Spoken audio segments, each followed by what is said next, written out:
올해 우리 교회가 주의 거룩한 습관을 본받는 교회가 되자라는 주제로 1년을 달려오고 있습니다. 코로나라는 이 재앙으로 인해 할 수 있는 것이 많이 제한된 상황 가운데 이 위기를 오히려 기회로 삼고 가장 가치 있는 일을 하자라는 의도로 이런 목표를 정하고 1년 동안 열심히 예수님 닮아가기 위해 애쓰고 있죠.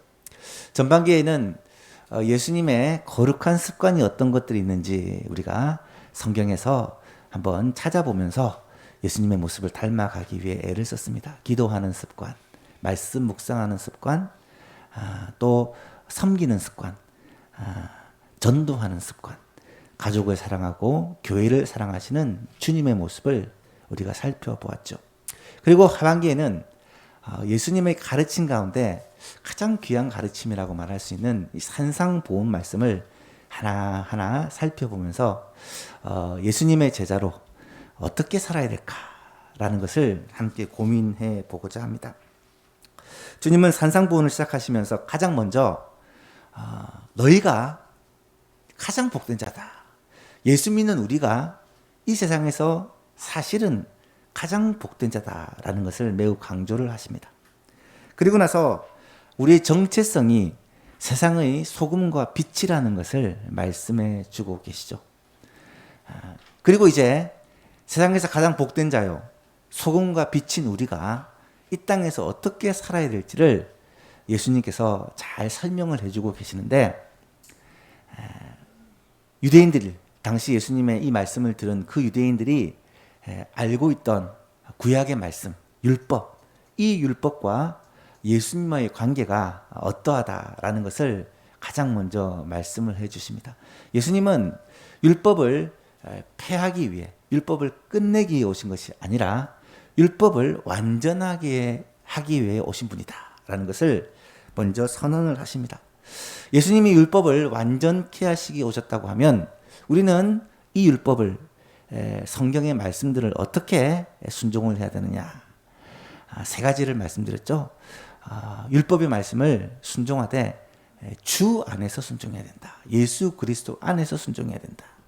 두 번째는 모든 율법을 억지로 순종해서는 안 되고 자원하는 마음으로 순종해야 된다. 나아가서 율법을 아는 것에 만족해서는 안 되고 성경을 순종하는 데까지, 행하는 데까지 이르러야 된다. 이것을 지난 시간에 말씀을 드렸습니다. 오늘은 이어서 나는 너희에게 이르노니 라는 제목으로 좀 여러 시간 말씀을 나누고자 하는데요. 예수님이 구체적으로 구약의 율법 한 조항 한 조항을 언급하시면서 구약에서는 너희는 이렇게 율법에 대해서 들어왔는데 나는 너희에게 이르노니 이렇게 하라. 구약 율법을 예수님이 새롭게 해석해 주시고 적용해 주시는 그러한 내용을 살펴보고자 합니다. 오늘은 그 첫 시간으로 제6계명 살인하지 말라라는 이 계명에 대한 주님의 그 해석과 가르침에 대해 함께 귀를 기울여 보기를 원합니다. 먼저 첫 번째로 예수님께서 새롭게 해석하고자 하셨던 계명은 과연 무엇인가라는 것입니다. 어떤 사람은 이렇게 얘기합니다. 예수님의 가르침은 모세의 율법, 구약의 율법과 대치된다, 반대된다라고 얘기를 합니다. 왜냐하면 예수님은 너희가 옛사람의 말에는 이렇게 얘기했지만 나는 너희에게 이르노니 라고 말하니까 옛날 것은 잘못되었고 새로운 것을 말씀한다 라고 그렇게 주장을 합니다. 하지만 예수님은 분명히 율법을 폐하러 오신 게 아니라 완전하게 하러 오셨다라고 이미 선언을 하셨죠. 그래서 많은 학자들은 얘기하기를 예수님이 고치고자 한 것은 구약의 율법이 아니라 구약의 율법에 대한 선생님들의 잘못된 가르침, 당시 랍비라고 불리는 바리새인들, 서기관들이 이 율법, 구약의 율법을 잘못 가르치고 있었기 때문에 그것을 고치기 위하여 오셨다, 고치려고 하셨다라고 이야기를 합니다. 하지만 그것도 정확한 표현이라고 보기는 어렵습니다. 왜냐하면 예수님이 새롭게 해석하시고 바꾸신 그 내용은 그들의 잘못된 가르침도 포함되어 있지만 구약의 율법 자체도 언급을 하시면서 이것을 예수님은 다르게 해석하고 있기 때문입니다. 그렇다면 예수님께서 새롭게 해석하고 고치고자 했던 그 계명의 대상이 과연 무엇일까? 21절을 다시 한번 보시면 옛사람에게 말한 바 살인하지 말라. 누구든지 살인하면 심판을 받게 되리라 하였다는 것을 너희가 들었으나.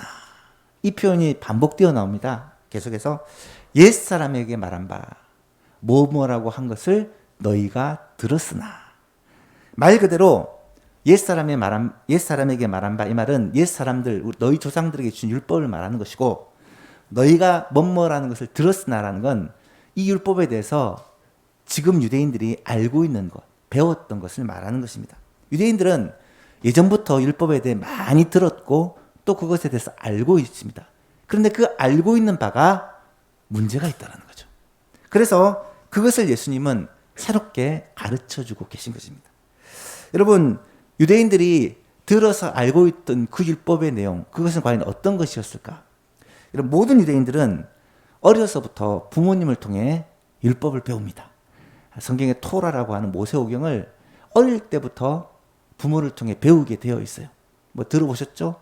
어릴 때 성경에다가 뭐 꿀을 발라놓고 유대인들은 교육을 시킨다고 하는데, 이 당시만 해도 책이 없을 때이기 때문에 부모님이 자녀들에게 말을 통해 그렇게 율법을 가르칩니다. 특별히 5살 어린 시절에는 부모를 통해 배우다가 조금 나이가 들면 회당 주일학교를 보냅니다. 각 마을마다 있는 회당에는 주일학생들을 모아놓고 성경을 가르치는 이 성경반이 있어서 아이들에게 하나님의 말씀, 율법을 가르쳤습니다.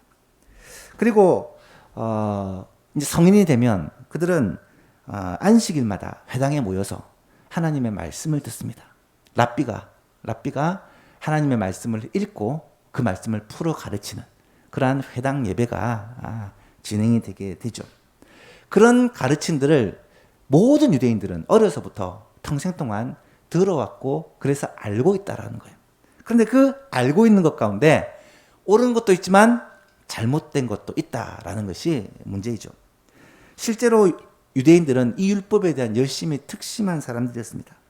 율법을 더 잘 지키기 위해서 애를 썼던 사람입니다.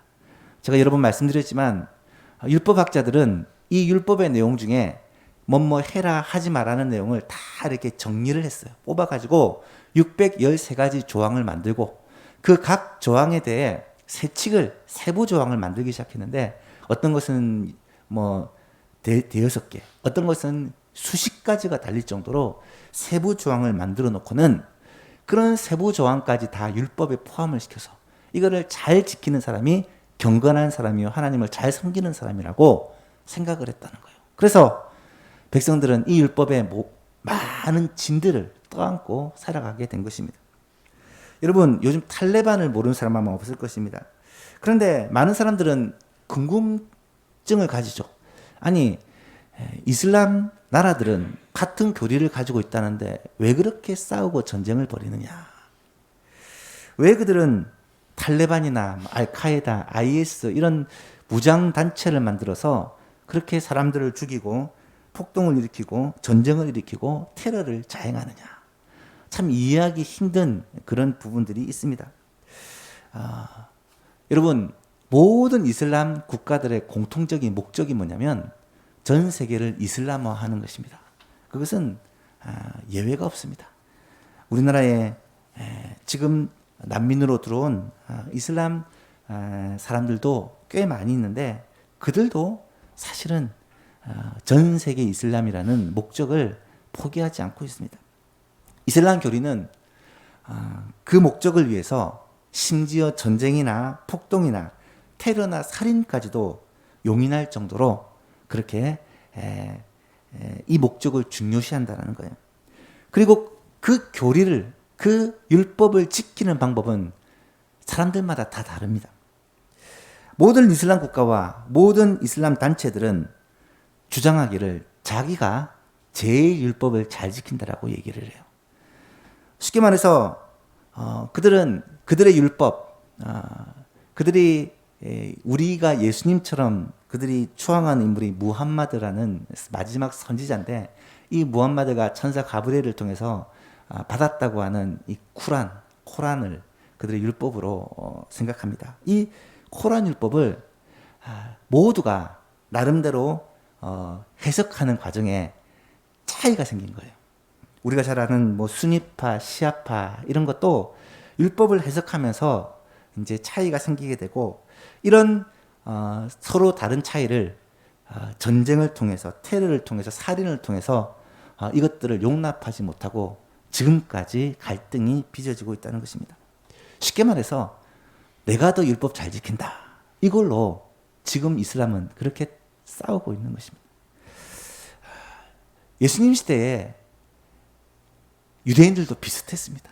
하나님의 율법을 자기는 잘 지킨다고 생각을 하면서 잘 지키지 않는 사람을 서로 정죄하고 비난하는 일들이 비일비재했다는 거예요. 여러분, 이것은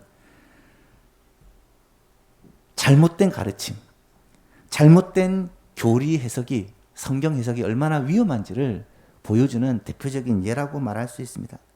오늘 우리는 이것에 대해서 자유로울까요? 그렇지 않습니다. 성경을 잘못 해석하고 잘못 가르치는 것으로 말미암아 일어나는 폐해들이 적지 않습니다. 어떻게 예수님을 믿어야 될지, 어떻게 신앙생활을 해야 될지 잘못 해석하고 잘못 가르침으로 말미암아 얼마나 많은 부작용들이 일어나는지를 모릅니다. 특히 요즘은 인터넷 시대입니다. 노트북이나 스마트폰이 모든 사람에게 다 있고, 그러다 보니까 SNS나 유튜브 통해 온갖 정보들이 그렇게 퍼져가는 시대입니다. 거기다 코로나로 말미암아 이 온라인 예배가 공식화되고 많은 사람들이 이 유튜브나 이런 온라인 매체를 통해 설교를 듣다 보니까 적지 않은 폐해들이 일어나고 있습니다. 엊그제 우리 노예 목사님들이 모임이 있어서 함께 모여 얘기하는 가운데 이 온라인 예배에 참 심각한 어려움들에 대해 참 많이 토로를 하시더라고요. 예배를 드리는데 예배에 집중하는 게 참 쉽지가 않고, 더 심각한 것은 예배를 드리다가 유튜브가 그렇잖아요. 설교가 보고 있으면 밑에 추천 동영상 이러면서 다른 목사님 설교가 많이 뜹니다. 관심 있어 한번 딱 클릭해 보면 다른 목사님의 설교를 듣다가 이 목사님 설교가 내게 맞는 것 같아, 이렇게 하게 되어지고, 그러다 보니까 여러 목사님의 설교를 분별 없이 보게 되고, 그로 말미암아 하나님의 말씀에 대한 분별이 흐려지는 경우가 적지 않다라는 거예요. 여러분, 모든 설교가 다 성경적이고 모든 설교가 다 바르다면 문제가 없겠지만 그렇지 않습니다. 얼마나 많은 잘못된 해석과 또 얼마나 많은 잘못된 교리가 판을 치고 있는지 알 수가 없어요. 그러다 보니 자연스럽게 생기는 현상이 우리의 신앙이 문제가 생기고 영적 건강에 치명적인 그런 질병이 찾아온다는 거예요. 여러분, 그런 생각 한번 해보셨습니까? 여기저기 맛집이 있어요. 맛집에 가서 맛있는 것을 먹으면 너무너무 기분이 좋습니다. 그런데 집에서 식사를 안 하고 계속 맛집만 찾아다니면서 맛있는 것을 먹으러 다니면 어떻게 되겠습니까? 얼마 안 가서 건강에 이상 신호가 오게 됩니다. 여러분, 아무리 좋은 음식, 아무리 맛있는 음식이 많아도 집에서 엄마가 해주는 밥처럼 우리 건강에 이로운 것이 없다라는 것을 여러분 잘 아실 것입니다. 영적으로도 마찬가지입니다. 내게 맞는 설교, 내 귀에 참 좋은 설교, 내 상황에 참 도움이 되는 설교가 많이 있습니다. 인터넷 가보면 너무나도 그런 설교들이 많이 있지만, 여러분, 우리 교회, 우리 목사님을 통해 주시는 말씀처럼 내게 이롭고 유익한 설교가 없다는 사실을 여러분 꼭 아실 수 있기를 바랍니다.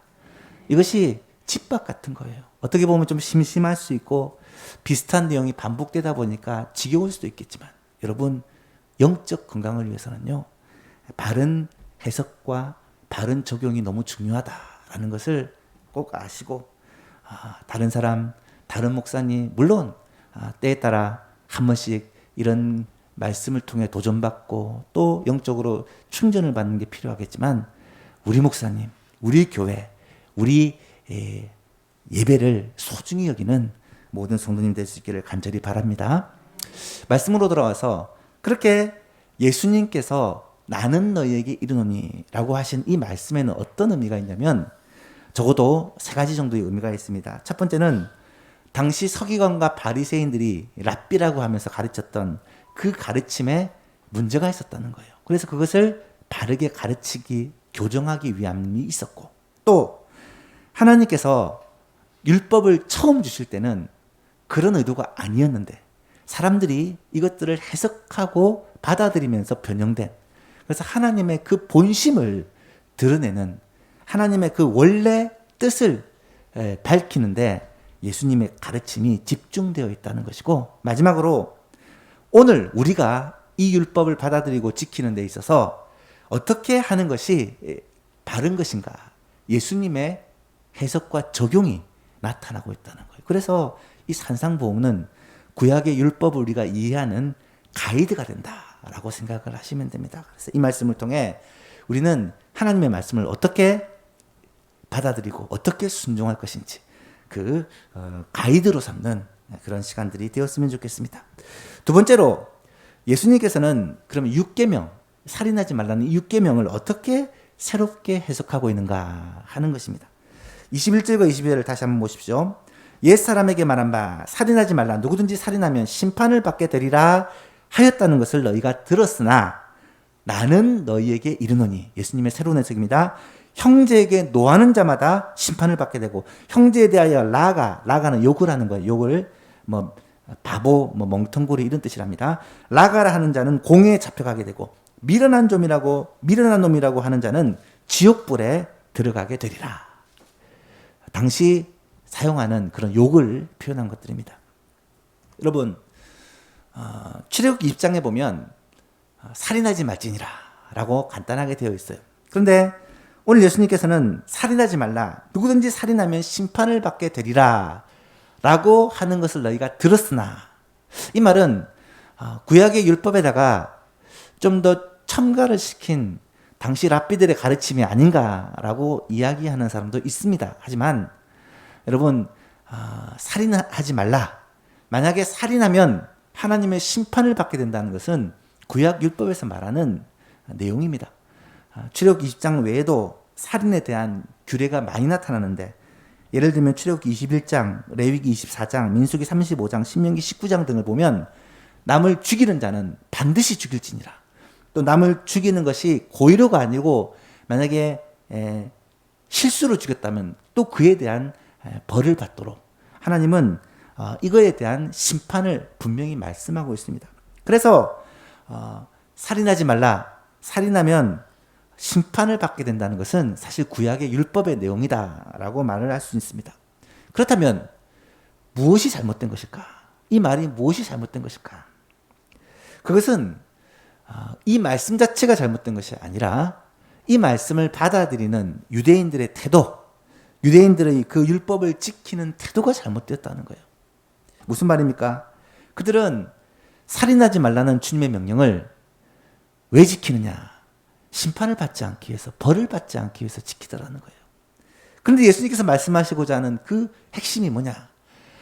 살인하지 말라는 이 명령은 단지 살인 자체를 하지 말라는 명령으로 끝나는 게 아니라 형제를 사랑하라, 이웃을 사랑하라라는 이 명령을 하나님께서 주신 것이다 라고 주님은 새롭게 해석을 하고 있는 거예요. 여러분, 형제를 사랑하고 이웃을 사랑한다면 남을 죽일 수가 없잖아요. 예수님은 그런 하나님의 본심, 적극적인 계명을 우리에게 주고 계시다라는 것입니다. 오늘날도 마찬가지입니다. 여러분, 법을 지키는 사람들이 왜 법을 지킵니까? 이 법의 정신, 모든 법의 정신은 사실 성경에 그 정신이 깃들어 있어요. 그런데 이 법의 정신을 생각하고 남을 사랑하고 배려하는 차원에서 법을 지키는 사람도 있겠지만, 벌받지 않기 위해서, 혹시 처벌받지 않기 위해서 법을 지키는 사람이 어쩌면 더 많다라고 말할 수 있죠. 만약에 벌만 받지 않는다면, 처벌만 받지 않는다면, 이 법의 망만 피해갈 수 있다면 내 유익을 위해서, 내 욕심을 위해서 다른 사람에게 피해를 주는 것을 행하는 사람이 아마 적잖게 많이 있을 것입니다. 전에 다니던 교회에 한 장로님이 새벽 기도를 오시다가 교통사고를 당하셨어요. 횡단보도에서 이 신호들을 기다리고 빨간불이라 기다리고 있는데 뒤에서 오던 차가 거의 속도를 멈추지 않고 60km 정도로 와서 받아버린 거예요. 그래가지고 병원에 입원해서 치료를 받으신 적이 있는데 나중에 이제 물어보니까 무슨 말씀을 하시냐면 사고를 내신 분이 새벽에 4시에 신호를 지키는 차가 있을 것이라고는 상상도 못했다라는 거예요. 그래서 그냥 달리다가 그런 사고를 낸 것입니다. 요즘이야 뭐 카메라도 있고 뭐 여러 가지 교통법규가 강화가 됐지만 옛날에는 그런 거 없었거든요. 그냥 새벽에는 당연히 횡단보도를 무시하고 달리는 것이 당연한 것처럼 여겨졌던 시절이라 그랬던 것 같아요. 여러분, 단지 처벌을 피하기 위해 심판을 받지 않기 위해 하나님의 말씀을 지키는 것, 하나님의 말씀이 왜 주셨는지 그 의미를 알고 그 뜻을 우리가 자원하는 마음으로 기쁨으로 순종하기 위해 말씀을 행하는 거라는 차원이 다르다는 거예요. 예수님은 유대인들의 이런 잘못된 율법을 바로 잡으시면서 하나님께서 율법을 주신 그 근본 의미를 드러내십니다. 그것이 22절의 말씀인데요. 나는 너에게 이르노니 형제에게 노하는 자마다 심판을 받게 되고 형제에 대하여 라가라 하는 자는 공회에 잡혀가게 되고 미련한 놈이라는 자는 지옥불에 들어가게 되리라. 어떻게 보면 그전보다 굉장히 더 강한 그런 처벌을 말씀하시는 것 같이 보입니다. 하지만 잘 보시면 그전에는 살인하는 그 외적인 행위에만 한정을 했다면 예수님의 가르침은 우리의 마음에까지 이것을 확장시키고 있다는 거예요. 보십시오. 노하는 것, 분노를 바라는 것, 또 형제에 대해 말로써 욕을 하고 다른 사람을 인격적으로 무시하고 이런 모든 것들이 다 살인행위다. 살인행위와 같은 6계명을 범하는 죄다라는 것을 예수님이 말씀하고 계신 거예요. 여러분, 예수님은 이 6계명의 적용을 단지 행위 자체에 머무르지 않고 우리의 마음에까지 확대 적용을 하고 있는 것입니다. 사실은 확대 적용이라기보다는 본래 하나님이 이 계명을 주시는 그 본래 의미라고 말할 수가 있죠. 하나님께서 6계명을 주셨을 때 근본 의도는 이웃 사랑이었습니다. 형제 사랑이었습니다. 남에게 해를 끼치지 않고 서로 평화롭게 살라는 것이 하나님의 의도였는데, 그렇기 때문에 다른 사람을 향하여 분을 바라고, 그리고 다른 사람을 향하여 욕을 하고, 다른 사람을 향하여 인격을 무시하는 그런 행위는 직접 칼을 들어 죽이지 않더라도 6계명을 범하는 살인죄라는 것을 예수님께서 말씀하고 있는 거죠. 예수님은 단지 외적 행동만을 보시는 것이 아니라 그 행동이 원인이 되는 마음과 태도까지도 중요시하고 계십니다. 그래서 사도 요한은 그 예수님의 말씀을 받아서 모든 계명의 원동력이 바로 형제 사랑, 이웃 사랑이라는 것을 강조를 합니다. 요한일서 3장에 보니까 우리는 형제를 사랑함으로 사망에서 옮겨 생명으로 들어간 줄을 알거니와 사랑하지 아니하는 자는 사망에 머물러 있느니라. 그 형제를 미워하는 자마다 살인하는 자니 살인하는 자마다 영생이 그 속에 거하지 아니하는 것을 너희가 아는 바라. 그가 우리를 위하여 목숨을 버리셨으니 우리가 이로써 사랑을 알고 우리도 형제를 위하여 목숨을 버리는 것이 마땅하니라. 누가 이 세상의 재물을 가지고 형제의 궁핍함을 보고도 도와줄 마음을 닫으면 하나님의 사랑이 어찌 그 속에 거하겠느냐. 자녀들아, 우리가 말과 혀로만 사랑하지 말고 행함과 진실함으로 하자. 그런데 여기서 한 가지 의문이 드는 점이 있습니다. 형제를 미워한다거나 또 형제를 향하여 분노를 가진다거나 욕을 할 때, 물론 그것이 죄인 것은 알겠는데 그것 때문에 심판을 받게 되고 공회에 잡히게 되고, 오늘날로 얘기하면 감방에 들어간다는 말이에요. 지옥불에 들어가게 된다. 이것은 좀 너무 심한 표현이 아닌가. 만약에 진짜 예수님 말씀처럼 그렇다면 세상에서 지옥불에 들어가지 않을 사람이 얼마나 되겠는가, 이런 생각이 듭니다. 이 부분에 대한 일반적인 해석은 원칙적으로는 그렇다는 것입니다.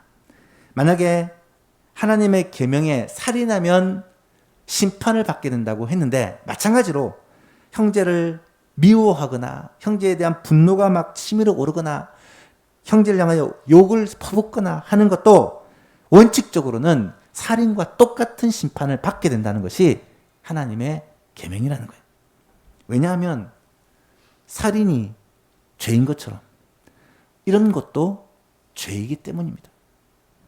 그럼에도 불구하고 우리가 지옥불에 들어가지 않게 되는 이유는 한 가지입니다. 하나님의 용서가 있기 때문이죠.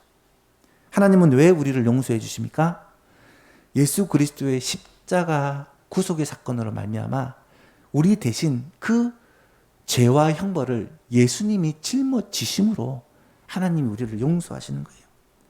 이것은 우리가 마땅히 용서받아야 된다고 하나님 앞에서 우리의 권리를 주장할 수가 없습니다. 이것은 우리의 행위, 우리의 어떤 수고가 조금도 포함되지 않는 온전한 하나님의 은혜요. 예수 그리스도의 선물이기 때문입니다. 오직 하나님의 은혜에 감사할 수밖에 없는 것이 우리들이죠. 내가 분명히 지옥불에 던져질 수밖에 없는 죄인인데 예수 그리스도께서 우리를 위하여 죽으심으로 내가 구원받았다는 것에 감격하고 감사할 수밖에 없다는 거죠. 그래서 우리는 22절 말씀을 읽을 때 이렇게 읽으셔야 돼요.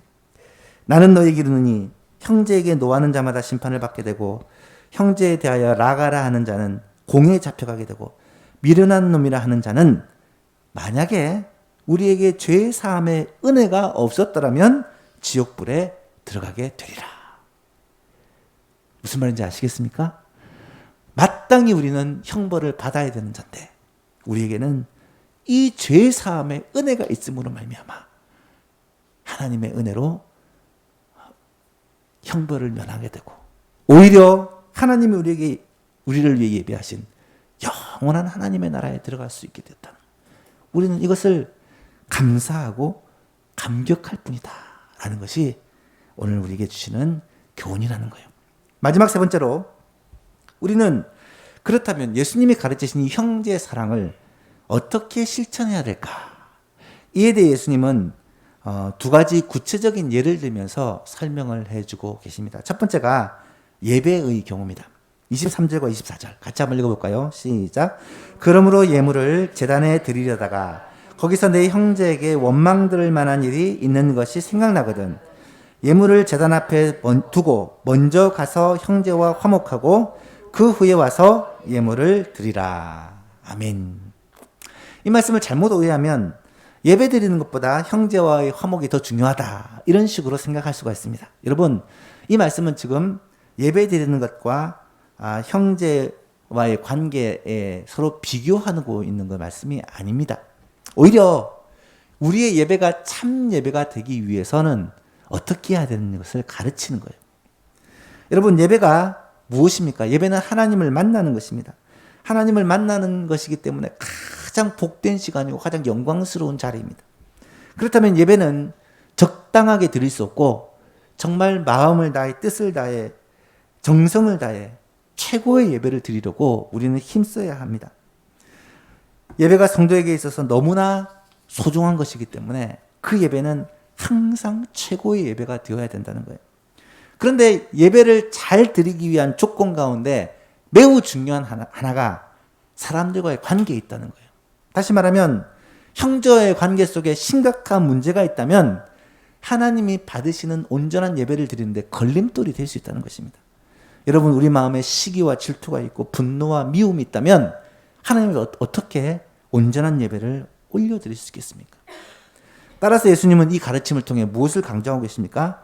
오히려 참된 예배를 회복해야 된다. 참된 예배를 드리기 위해서는 형제와 화목하고 형제를 사랑해야 된다. 이것을 강조하고 있는 것이죠. 예수만교회 성도 여러분, 주일을 준비하고 예배를 준비할 때마다 혹시 우리 삶에 하나님이 싫어하시는 죄, 특별히 이웃에 대한 분노와 미움과 용서하지 못하는 마음 때문에 하나님과의 관계까지 막히고 우리의 예배가 막히지 않기 위해서 우리는 자신을 살피고 그런 죄를 회개하고 형제들과 화목하고 그리고 하나님께 온전한 예배를 드리기 위해 힘써야 할 것입니다. 이것이 참된 예배를 드리는 비결이라는 거예요. 두 번째는 송사의 경우를 말씀하십니다. 25절과 26절 같이 한번 읽어볼까요? 너는 고발하는 자와 함께 길에 있을 때에 급히 사화하라. 그 고발하는 자가 너를 재판관에게 내어주고 재판관이 옥리에게 내어주어 옥에 가둘까 염려하라.